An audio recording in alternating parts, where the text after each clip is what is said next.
Primero que nada tenemos que saber qué es el aborto y cómo se practica para poder tener una idea de valor al respecto. Un aborto es un procedimiento para interrumpir un embarazo.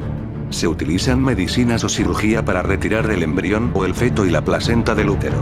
El procedimiento es realizado por un profesional de la salud con licencia. La decisión de interrumpir un embarazo es muy personal. ¿Cuáles son los tipos de abortos? Aborto espontáneo, aborto terapéutico, aborto frustro, aborto séptico, aborto inducido o provocado. Ahora que sabemos qué es y cómo se lleva a cabo, les voy a dar argumentos a favor y en contra, pero no voy a decir mi opinión sobre qué me parece el aborto hasta la mitad del documental y por qué quiero que como yo, tomen una decisión arbitraria tomando en cuenta todos los datos. Para poder convencer a otra persona, tienes que saber qué piensa el otro y por qué lo piensa. Tienes que tener empatía con el que opina distinto a ti y entonces tienes posibilidad de comenzarlo. Empecemos por ver la gente que está en contra del aborto y para esto citaré a los argumentos más populares de la gente pro vida. La primera es: si una persona a la que yo quiero hubiera sido abortada, en el caso de que tengas hermanos o hermanas, ¿te gustaría que tus padres lo hayan abortado? En todo caso, ya lo hubieran hecho, pero bueno. La segunda idea es: estás matando a una persona. La tercera es: no tuviste cuidado no quedarte embarazada y ahora te aguantas y lo tienes. Y el provida dice: si la mujer no se cuidó tendría que criar al niño. La criatura no tiene la culpa de que haya sido no deseado. Y si es una violación, ¿qué pasa? Además que no solo la mujer, las que pueden no tener cuidado son los dos que tienen sexo y la cuarta. Y si no lo quieres tener, lo das en adopción. Si es por violación, si se no te cuidaste, te manejas y lo tienes. Y me parece perfecto. Listo. Una persona le responde: y la vida infeliz del nene con malos padres, a nadie. Y entonces le responde: lo pueden dar en adopción. Estas cuatro ideas creo que resumen muy bien todos los argumentos de la gente que está en contra de los abortos, pero tenemos que pensar por qué hay personas en contra del aborto, y ya no hablo de sus argumentos, hablo de sus motivos básicos. La razón primaria a la columna vertebral de por qué están en contra del aborto. La respuesta está en el instinto más básico de cada uno de nosotros, y este instinto no se encuentra solo en humanos. Todos los animales del planeta lo tienen, pequeños y grandes, incluso insectos, bacterias y hasta los virus. Es el único objetivo biológico con el que viene cada ser a este mundo, y es el de que la especie debe continuar, no importa cuál sea el ser vivo biológicamente. Tu único propósito de tener vida es procrear la especie. Me encontré con mucha gente que están muy en contra del aborto y son verdaderos activistas contra el aborto, que en cambio, por ejemplo, matar insectos no les importa, comer otros animales, e incluso algunos son hasta cazadores, pero les importa el aborto, pero no les importan los mataderos, por ejemplo, porque no son de su especie. Y en eso se puede resumir casi todo, y es que aunque seamos la especie dominante y aunque seamos superiores al resto animales, seguimos teniendo los mismos instintos en nuestra cabeza. ¿Y qué es lo que nos ha hecho superiores y distintos a los demás animales? Nuestros colmillos de 2 metros, nuestras garras de adamantium, nuestra fuerza sobrenatural.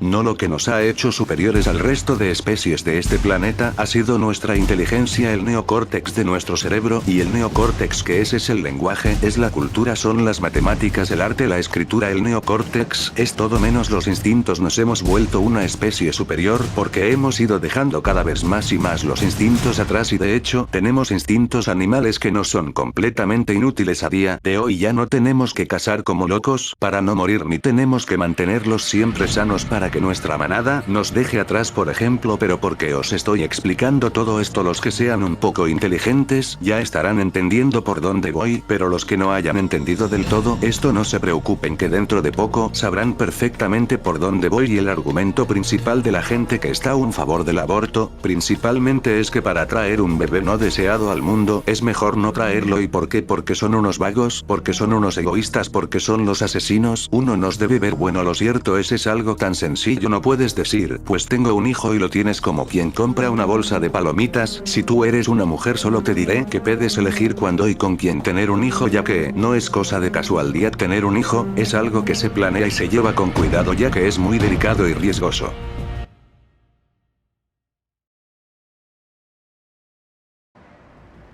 ¿Por qué es tan importante el acompañamiento? Pues principalmente porque queremos que tengan una experiencia lo más positiva posible, que lo puedan realizar en las mejores condiciones de todo tipo. ¿Con qué cosas se tienen que enfrentar las mujeres cuando llegan a un centro de salud? Bueno, pues en las clínicas también hay presencia de grupos antiderechos. Son camionetas rotuladas ofreciendo apoyo al estar afuera de los centros de salud, pues es muy fácil que las mujeres crean que se trata de servicios o de personal del propio centro de salud. Lo que hacen es dar información incorrecta sobre el procedimiento con ideas de muerte. Y bueno, tienen también otras estrategias, que es ofrecer un ultrasonido de manera gratuita.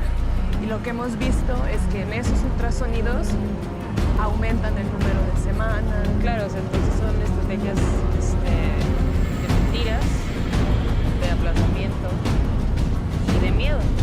Claramente solo están pensando en el feto, ¿no? Y no en la mujer.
En lugar de estar salvando vidas, procurando salud, ahora no. Ahora ha cambiado. Ahora hay que procurar la muerte. Las mujeres lamentablemente van siendo orilladas al aborto. Se les cierran las puertas y piensan que es el único camino. Pero cuando se les dan alternativas de vida, muchas de ellas lo toman y salen adelante. ¿Me podría contar un poco de las opciones que ofrece Provida a las mujeres que están buscando terminar su embarazo? Les hacemos ver lo maravilloso que es la mujer, lo maravilloso que es su embarazo, a través de ultrasonidos. Ella ve a su hijo, vamos a los hospitales, aborto, que llegan mujeres que van a abortar, antes de que entren, nosotros hacemos. Ustedes proporcionan información, pero al final sí quieren que la mujer decida lo que quiere decidir. No estamos de acuerdo con el aborto porque mata a su hijo y ella se da. Pero respetan su decisión.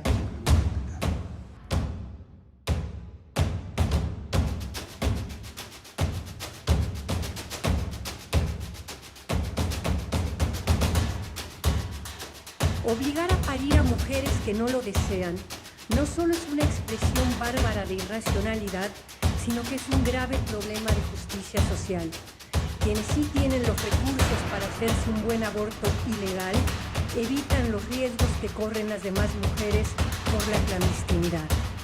Cuando finalmente en la Ciudad de México conseguimos la interrupción legal del embarazo, la INE, todo un grupo de conservadores habían diseñado una estrategia de ir modificando las constituciones de los estados para introducir la protección a la vida desde el momento de la concepción, pensando que de esa manera iban a impedir que se realizaran los abortos legales que ya los códigos penales de esas entidades federativas tienen. Y entonces empezaron a ocurrir unas cosas espantosas. Mujeres que tenían abortos espontáneos por la protección a la vida desde el momento de la concepción, las que meten a la cárcel.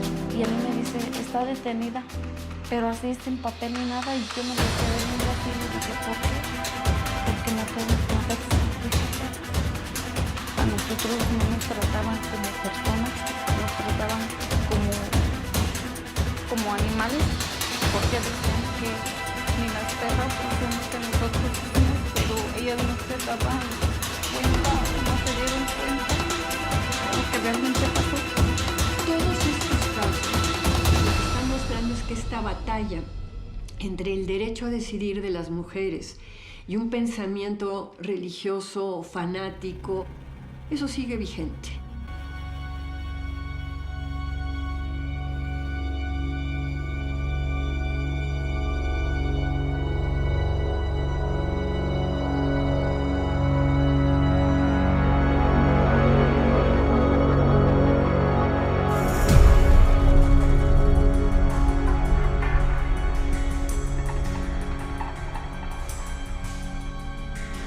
¿Qué pasa cuando nuestra perrita se nos queda embarazada? No le llevamos al veterinario a que aborte.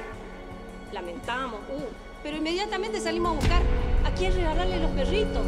Las mujeres no nos volveremos a ocultar en el seno de nuestros hogares ni sentiremos miedo. Vamos a luchar, unidas en nuestra diferencia, pero siempre a favor de las mujeres. Que el aborto sea legal, seguro y gratuito. Que sea ley.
Organizaciones como el Instituto de Liderazgo Simone de Beauvoir son el escenario de este debate. Pues, ¿me podrían contar un poquito de el tema de maternidad subrogada? ¿Cómo está el panorama en México? Me parece fascinante cómo incluso dentro del feminismo hay me parece una cosa muy dislocada entre luchar porque las mujeres puedan decidir sobre practicarse un aborto y no puedan decidir rentar su útero. O sea, porque entonces estás por un lado afirmando la autonomía de las mujeres para una cosa que te parece moralmente correcta y para otra no. Y entonces ahí te estás acercando más a los movimientos conservadores antiderechos que a una propuesta de confiemos en que las mujeres van a tomar buenas decisiones sobre sí mismas y sobre su cuerpo. Pues sí, hay muchas mujeres que no tienen un problema con gestar y que esa gestación no tiene como finalidad ampliar su familia o un deseo. Entonces creo que legalmente es muy complicado para mucha gente entender que alguien que gesta no va a ser la madre. Prohibirlo la historia nos ha dicho que la prohibición lo único que hace es que la práctica continúe, pero en condiciones de inseguridad, en donde quienes van a estar mayormente desprotegidas son esas mujeres. Como sociedad lo que nos toca es garantizar que esa mujer tenga sus derechos protegidos y que no haya ningún abuso por parte de nadie durante su embarazo.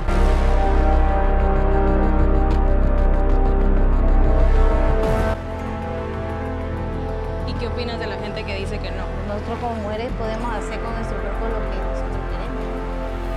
Ya llegué, familia, ya llegué. Besos, mi amor. Él es mi esposo Juan. Hola. Antes de este embarazo, María había dado a luz a 4 hijos. El mayor de ellos hoy tiene 15 años. Muchos opiniones que lo haces por negocio, lo haces por el dinero. Y al 100% no es cierto. Claro, o sea, sí es parte de... Ajá, sí, pero pues no se trata de eso. Económicamente, ¿qué tanto les ayudó esto? A mí me ayudó en pequeño, pues, su gusto, sus cosas que necesitaba, mis cosas. Yo compré mi mesa, mi refri, mi pantalla. O sea, fueron muchas cosas que yo compré. Y aquí están los bebés. Esos son los bebés. Esta es la niña. Y el niño. Además de los derechos reproductivos, hoy el feminismo lucha porque el cuerpo sea reconocido como un espacio de libertad. Y el placer es un aspecto fundamental. Este es el que las mamás tenían y que te decían que era un masajeador. En un país donde el cuerpo es tan estigmatizado, el placer se ha convertido en una herramienta de autonomía. Hoy vamos a conocer a Melina Geis, una artista multidisciplinaria que hoy me ha invitado a su taller Foro Orgásmico. Este es un espacio para celebrar el placer y explorar nuestros cuerpos. Y de hecho empecé a hacer estos talleres porque no pude tener un orgasmo por mucho tiempo y sentí que mi cuerpo estaba dañada. Y después de investigar mi propio placer, entendí que ese no era el caso. Pero sentí que era muy importante abrir espacios para poder entender la capacidad de nuestros cuerpos a sentir el placer. Mi primer orgasmo lo tuve a los 9 años, entonces con eso no tuve problema, pero crecí en una familia muy católica, militante, entonces en el desarrollo de mi sexualidad pues hubo mucho culpa. Las clases de educación sexual eran clases de... Este nombre dice mucho de lo que no aprendí. Y desde los 12 años yo sabía cómo masturbarle a un chico, o sea, sabía mucho más sobre la aparato masculino que sobre mi placer. Entendí a través de la cultura que mi papel como mujer era darle placer a otra persona. Vamos a hacer un modelaje del aparato reproductor y sexual femenino con plastilina para